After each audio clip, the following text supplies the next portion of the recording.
When I took the job, they told me not to ask too many questions. At first, I thought it was just the usual warning that comes with night work. Keep your head down, do your shift, go home. Only later did I understand it wasn't advice. It was a warning. The site was an old logistics tunnel on the edge of the city. Officially, it was listed as temporarily closed, but the power was still on. Backup lines, emergency systems, old cameras that no one bothered to remove. My task was simple: walk the tunnel during the night, inspect the lighting and safety systems, log anything unusual. The first night was quiet, the second night too. On the third night, the moment I stepped inside, something felt wrong. The air wasn't cold, but it was heavy. Breathing felt thicker, like my chest had to work harder. The smell of damp concrete and rusted metal filled my lungs. My footsteps didn't echo properly. Sound seemed to sink into the walls instead of bouncing back. I carried a powerful flashlight. Normally, its beam could reach far down the tunnel. That night, the light died early. It stretched forward for a few meters, then faded, as if swallowed by the darkness ahead. It didn't dim, it vanished.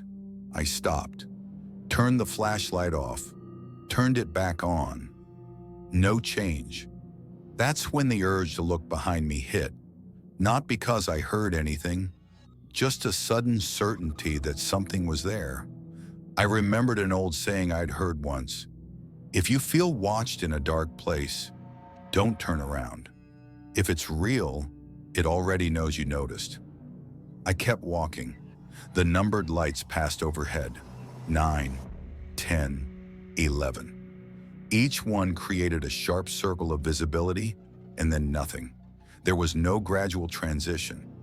Light ended. Darkness began. When I reached light number 23, it started flickering. Not randomly. Not like a failing bulb. The rhythm was deliberate. 3 quick flashes, 1 slow pulse. Again and again. I opened the electrical panel beneath it. Everything looked normal. Wires intact, no moisture, voltage steady. There was no technical reason for the flicker. Then I heard it, a soft scraping sound. Not footsteps, not breathing. Like fingernails slowly dragging across concrete somewhere deep in the tunnel. I froze. I aimed my flashlight forward. The darkness swallowed the beam. I couldn't see anything, but I knew the space ahead wasn't empty. It felt occupied. I pressed the radio. "Control, I'm at light 23, performing inspection." Static answered me. The light went out completely. For a brief moment, the darkness felt physical, like pressure closing in. I held my breath. The light snapped back on, and I saw it. A human-shaped silhouette stood at the far end of the tunnel, completely black. The light refused to touch it. Behind it, a shadow lagged slightly, as if it didn't belong to the same body. I blinked hard. The silhouette didn't disappear. The light flickered again. When it came back on, the figure was closer. My stomach dropped. The pattern became clear instantly. It only moved when the light was off. 3 fast flashes, 1 slow. Each cycle it advanced. I stepped backward slowly. I didn't run. Something inside me knew that running would only make it faster. Gravel shifted under my boots, the sound far too loud in the silence. I passed the emergency phone and grabbed the receiver. Static filled my ear. Then a quiet voice whispered, "Don't turn around." It wasn't the dispatcher. I dropped the phone. Behind me, the lights began to flicker too. Ahead of me, more lights answered. The rhythm spread through the tunnel like a heartbeat. 3 fast, 1 slow. That's when I noticed the camera. Mounted high on the wall. Old, dusty, a red light glowing steadily. Beneath it, a faded marking. 17. The camera was pointed directly at me. And the moment I realized that, one thought became impossible to ignore. You can enter this place, but staying here was never an option. I didn't turn around. I kept my eyes forward, even though every instinct screamed that whatever stood behind me was closer now. The flickering lights continued their rhythm, 3 fast pulses and 1 slow, and with every blackout, the space around me felt altered, rearranged, like the tunnel was shifting when I couldn't see it. The camera's red light stayed steady, watching, recording. I forced myself to breathe slowly and took another step backward. The silhouette ahead remained frozen while the light was on, its edges unnaturally sharp against the concrete. There were no features, no movement, just a shape where a person should have been. The light went out. Something brushed past my arm. Not a hand, not skin. Cold pressure, like passing through a dense fog that shouldn't have been solid. The light snapped back on. The silhouette was now behind me. I didn't need to see it. My body knew. My spine tingled, every muscle locked tight. The urge to run became unbearable. I ran. My boots slammed against the gravel, echoing too loudly, the flashlight beam bouncing wildly as I sprinted toward the service exit. The lights overhead began to flicker in a sequence as I passed beneath them, the pattern following me now, chasing me down the tunnel. 3 fast, 1 slow, 3 fast, 1 slow. The sound behind me changed, no longer scraping, no longer patient. Something heavy was moving fast, matching my pace, close enough that I could feel displaced air against my back. I reached the service stairwell and grabbed the door handle. Locked. My hands shook as I fumbled for the keys. The flickering lights behind me accelerated, breaking rhythm, as if the tunnel itself was losing control. The light went out. Something slammed against the door. I forced the key into the lock and turned it just as the light returned. The door burst open. I threw myself inside and slammed it shut, locking it with all my weight pressed against the metal. Silence. No footsteps, no scraping. I ran up the stairs, not stopping until I reached the service room above. The door closed behind me, solid, real. For the first time in minutes, I felt air that didn't press back. The radio crackled to life on the desk. "You need to stay where you are," the dispatcher said. His voice sounded strained. "Do not go back into the tunnel." "What was that?" I asked.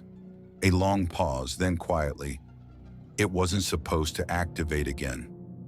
I locked the door and turned, and that's when I noticed the camera in the corner of the room.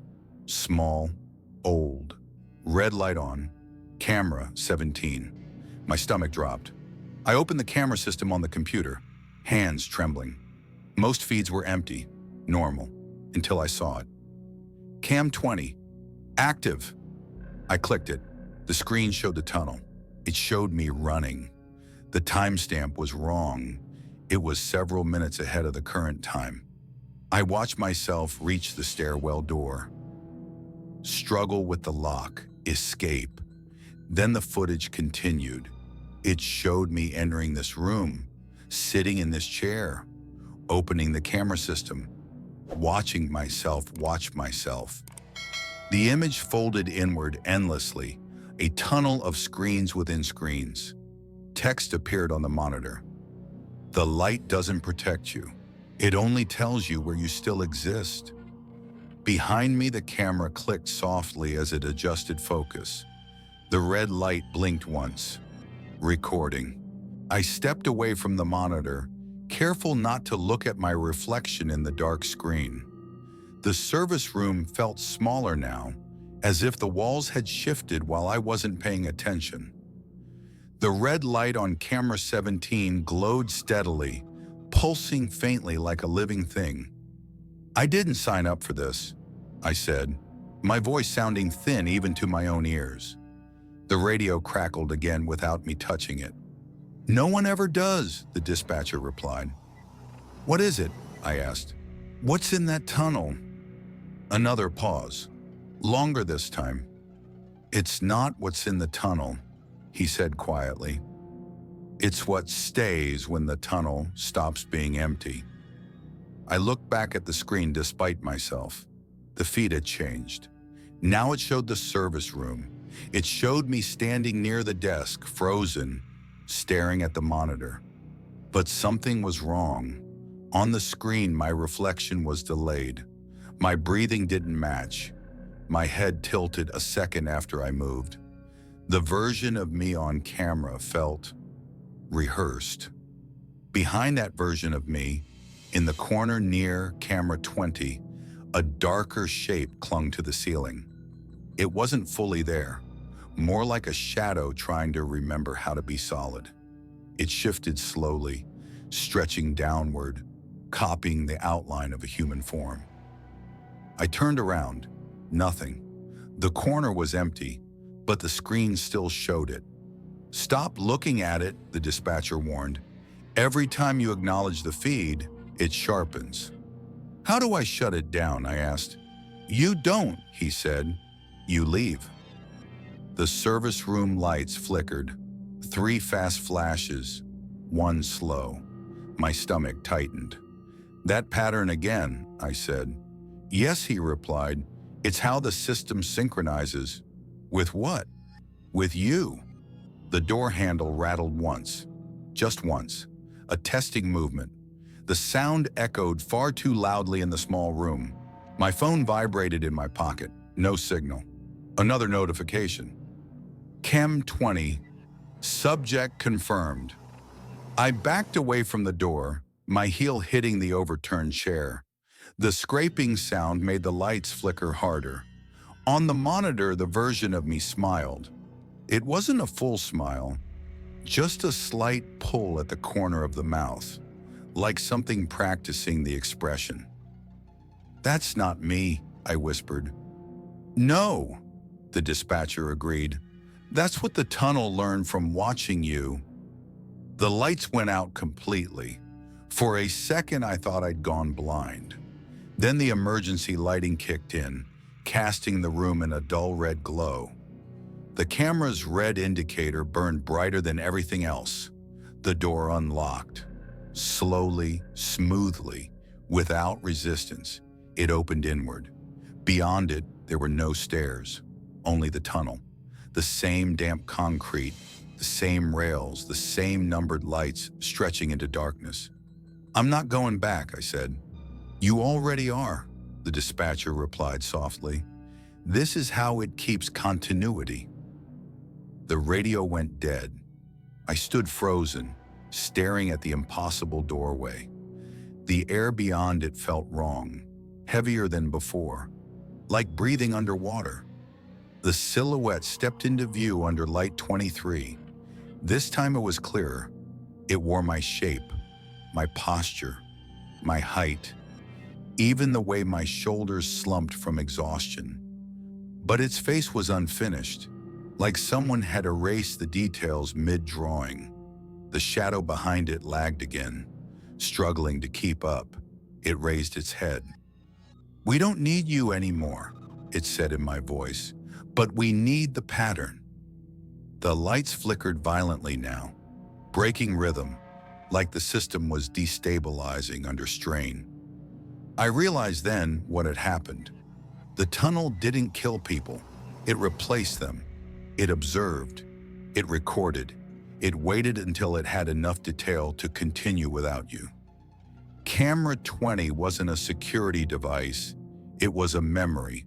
And once the memory was complete, the original was no longer necessary. I took a step back. The silhouette took a step forward.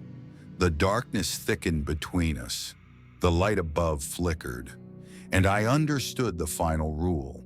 If the light stops reaching you, you stop being real.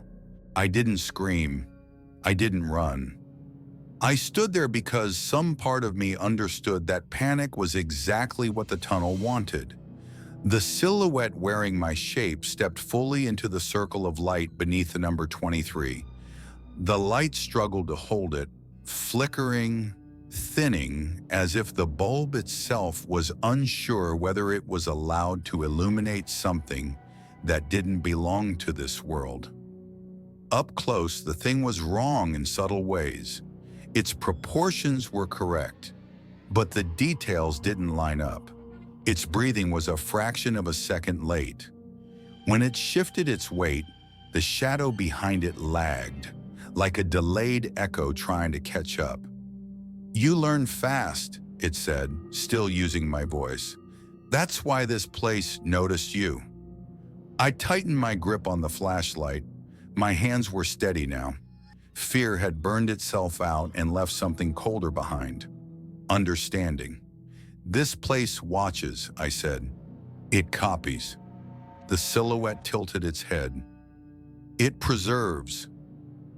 The lights overhead surged, then stabilized. For a brief moment, the tunnel felt calm, like it was listening.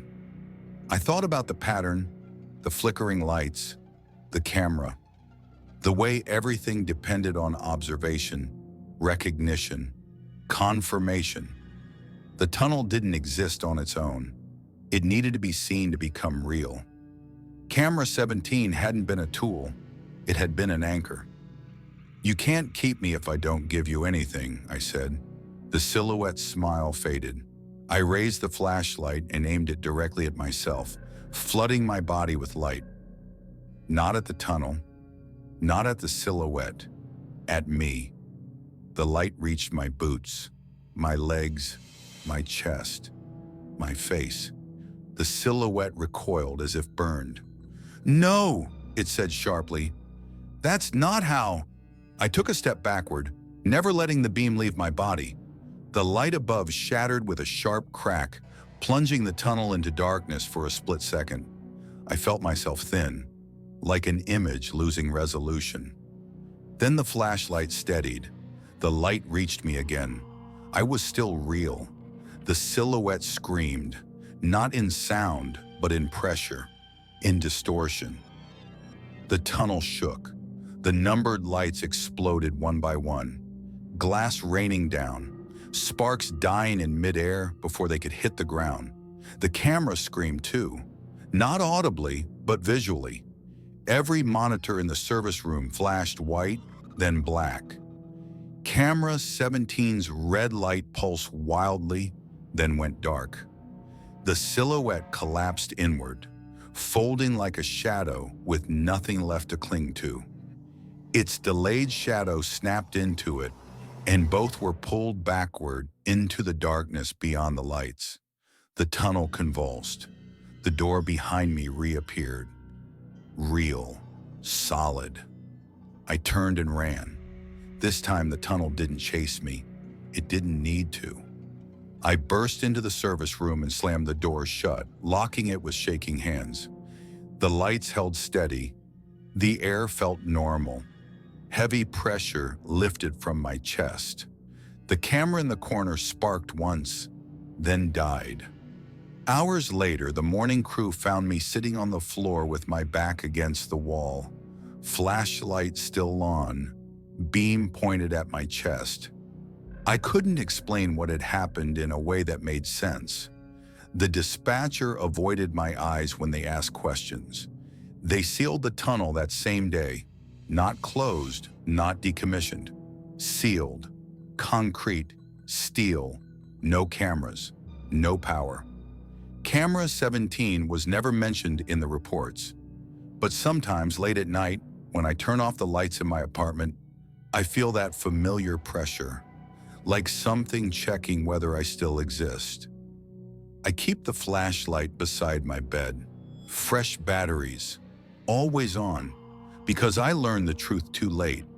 You don't survive places like that by being faster or stronger. You survive by staying visible.